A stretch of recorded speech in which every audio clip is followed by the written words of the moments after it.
Ta-da. Welcome to our sofa. I still do not know what name I'm going to give to this series, but I call it at the moment the sofa talk, the couch cat talk. Well, we have a dog as well. It's a bit of a discrimination. Or the pet talks. So I will introduce to you Alexia, the Tropically-Fragilistic XP Dolce. I do not know too much about her story and her background, so she will tell us more about it. But I met her thanks to my shop. So she came once, and I remember that I was amazed and in awe of her outfits and how she looked, because she always, now she's decent, yeah? But normally she has like very cool combination, very cool color combos that is really like stuck to me, and I was like, okay, that's a personality that I like to have. So yeah, tell us shortly about you. What do you do? A bit your story. So I'm originally not from Vienna. Okay. So I'm from Styria. When I was 18, I moved for university, and I always wanted to live not in Austria. So this was really the main goal. For me, it was... We're not in Austria right now. No, We're really, somewhere in Bali. I wanted to live outside, because when I went to university, it was always, yeah, you have to go internationally. So staying in Austria wasn't worth it. You basically weren't worth. So this is what we were told during university. So I lived in the US, in Sweden, in Singapore. These were the main countries, and I really did enjoy it there. So it was a bit of a hassle when after university and after a gap year, like after 1 year, I had to find a job, and the only job was in Vienna. So I was like, okay, let's try this. And from the beginning, it was... How many years ago was that? 2009. Okay. So it was like 15 But years in 2024. Yeah, so just 15 years ago. So from the start, it was a love and hate relationship with Vienna. Okay. But I grew on it, let's say it like that. And since then I live here. I have my life here. I have my friends here. I have my sport here. I have my girls here. And to be very frank with you, this is the main reason also what keeps me here. I'm working at one of the biggest B2B marketplaces in Europe. So I was before at Coca-Cola. Okay. So you still work internationally? Yeah, I still work internationally, and I also do volunteering with an embassy as a side hustle. And I need to be active all the time. So there needs to be something going on. And I also just renovated a house like last year, my grandparents' house. So this is like, currently I'm feeling it all coming like together. And I do feel that's also kind of like part of an empowerment. Okay. Strongly, honestly. Like last year was like a huge development for me personally, but I do feel also as a woman. Because currently I really do have the, how can I say that, like the spirit. I can do everything. What does femininity mean to you, and how did it evolve over time? For me, it has a lot of different meanings. First, it's like how you personally feel, like physically feel. Are you content with yourself? Like, how do you feel in your body? But I also do feel that femininity should not be always associated with the body itself, you know, just with the physical attraction.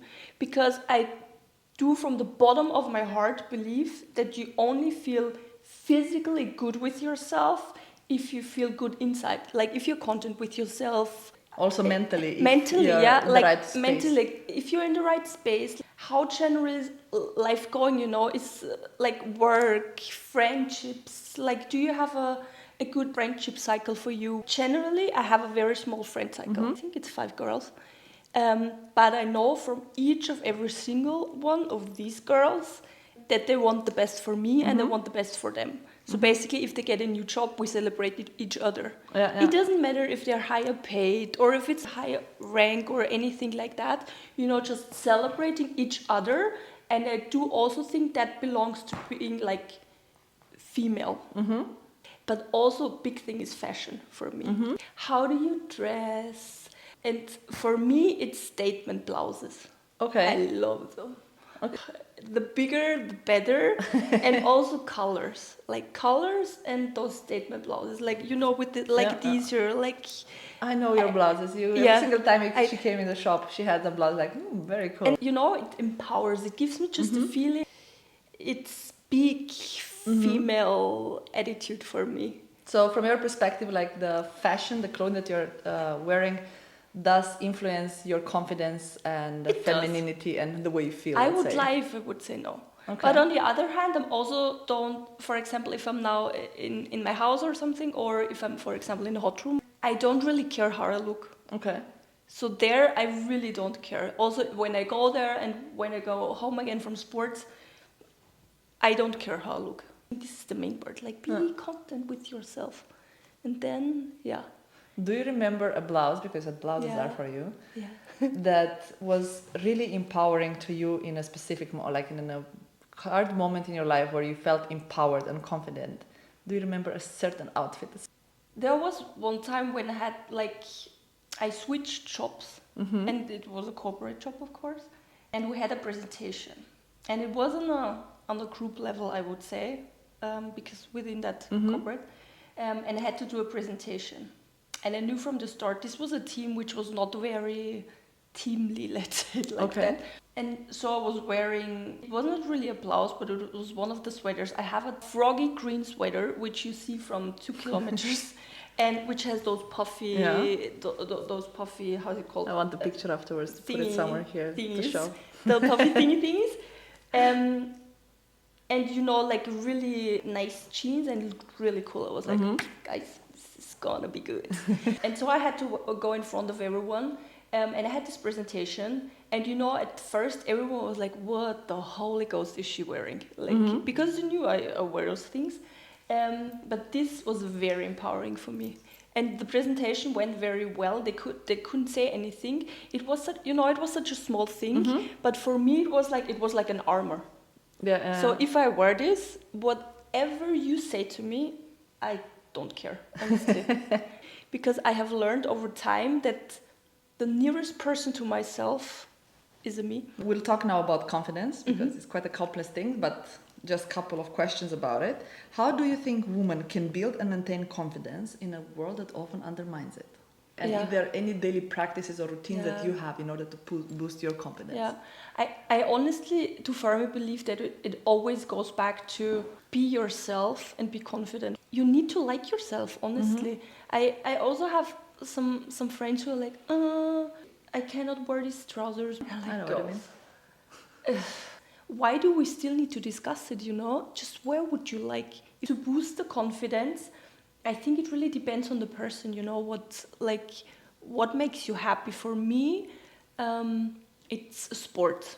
The hot room for me is really what boosts my confidence, because there I can be strong. Like for me, what is my definition of being strong? And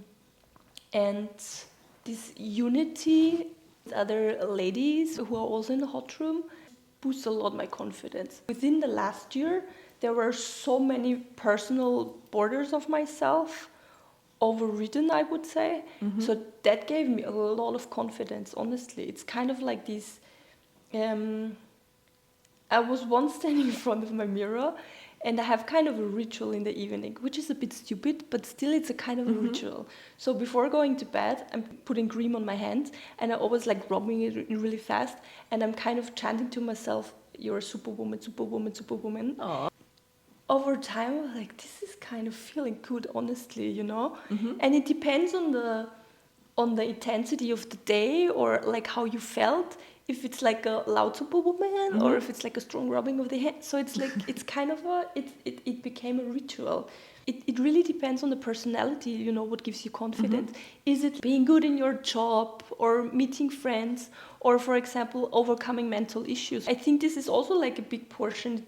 It doesn't have to be this huge win of the day that you get more confident. It's also the small things. If you have, for example, mental problems and you have panic attacks and things like that, it's like, okay, being able to go out and go to a shop and get groceries and things like that. So I think it's also the small things which boost your confidence.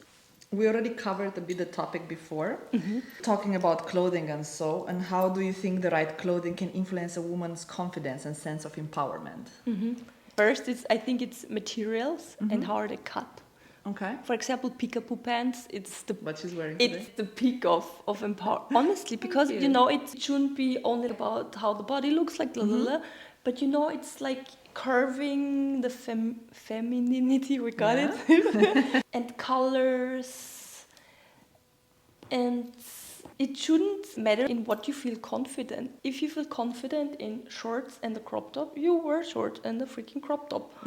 And this is also what I think you also see quite often still in summer, that there are girls whispering if the other girls are like wearing shorts, and they're shorts and crop tops, and I'm like, come on.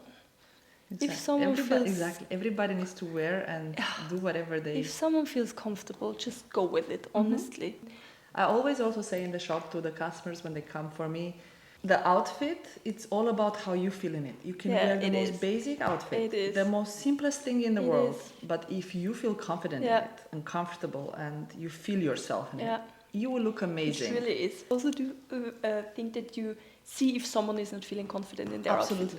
Also, if you look at those red carpet moments, and I mean, there are ladies who wear the most basic dresses, like a basic silk dress or something, with such elegance and fierceness and things like that.